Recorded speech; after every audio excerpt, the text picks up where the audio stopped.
few weeks ago, I replied to a comment online. I wasn't totally sure of my answers, so I gave more context trying to be helpful. The reply back was something like, "It's pretty obvious what I meant from my post." My first thought was, he didn't need to be so condescending about that. My second thought, the one that actually stuck, was, that was a stupid thing to say, Ruth. Over one comment from a stranger on the internet. Now, I know I'm not stupid, and I know that I can't control how someone responds, but the thought showed up anyway. Here's the thing about that voice. It doesn't care how big or small the moment is. It'll show up over a comment from a stranger, and it will also show up from the biggest decisions that you make in your life. The day before my father passed away, I signed up for a coaching training program. The day after, while I was sitting with my sister, I thought out loud, should I even be doing this right now? She told me yes. Then she said something I still carry with me. Dad would have wanted you to. I didn't know if she was right. I just decided to believe her. I'm Ruth Abraham, and I coach divorced men because I was the wife who asked for the divorce. There's an old parable I want to share. The farmer's only horse runs away. Neighbors say, "Gosh, that's bad luck." The farmer then says, "Maybe."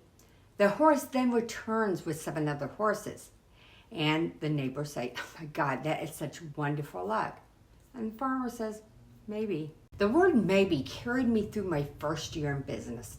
Struggling for clients, I was asking myself, am I doing the right thing? Maybe. A wellness program finally said yes, and I would ask myself again, is this sustainable?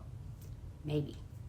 Every maybe could have ended it, and I almost let it. And here's what I actually want to talk to you about today. Not the divorce, not her, you. The way you talk to yourself when no one's listening. Go back to that comment I told you about in the beginning of this video. That's when I first noticed the pattern. Anytime I say something and it doesn't land, a text that doesn't get a response, a comment no one engages with, that same sentence comes up. That was a stupid thing to say, Ruth. Not maybe they're busy, maybe they're having a bad day, just I was stupid. So I want you to stop for a second. What's the last thing that you called yourself? Not out loud, but in your head this week. Say it in your mind right now. Now ask yourself something. Would you ever say that sentence to a friend? If the answer is no, why do you get the exception? A few years ago, I made a video about why we judge other people. Comparison, our ego, wanting to belong. What I didn't say is we judge ourselves harder than we ever judge anyone else. And there's a quote that comes back to me constantly. When you judge another, you don't define them, you define yourself. And I believe that's true in reverse too. When you judge yourself, you're not describing a fact, you're revealing what you're afraid is true. For a long time, I judged myself as someone who might not be capable of really loving or being loved. I carried that like it was fact. It wasn't a fact, it was fear. Fear wearing facts clothes. I hear a version of this constantly from the men I coach. The sentence changes, but the shape is still the same. I should have spoken up. I should have said something instead of avoiding the fight.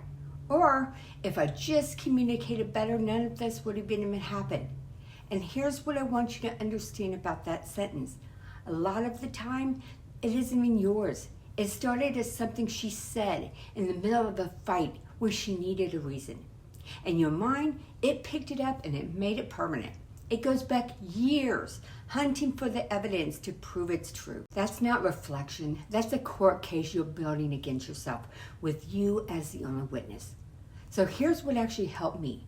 I stopped asking, is the thought true? And I started asking, what's the evidence? Not the story that I'm telling myself, but the evidence. If you're realizing right now that you've been building a case against yourself for a while, that's exactly what my free guide, Letting Go of Judgment, is for. It's linked below. So take something as small as procrastination. I used to think that procrastination meant I was lazy, weak, and undisciplined. Words someone else handed to me and I picked up and wore it like they were mine. Now, I don't identify as a procrastinator, but I do identify as someone who can procrastinate and who's always working on it. If I do, I won't tear myself apart. I give myself grace and move forward. That's the whole shift. not becoming perfect, just refusing to let one flaw moment become a verdict of who you are. So right now, think about that sentence again, the one that you said in your head a few minutes ago. Would you let someone say that to someone you love? Then don't say it to yourself either. List the evidence, not the story. The feeling is allowed to be there, so give it room to exist without letting the thought behind it run the trial. Maybe it's good, maybe it's bad. You don't have to decide today. As I mentioned earlier, if you're ready to actually work through this, not just think about it, that free guide, Letting Go of Judgment, is linked below.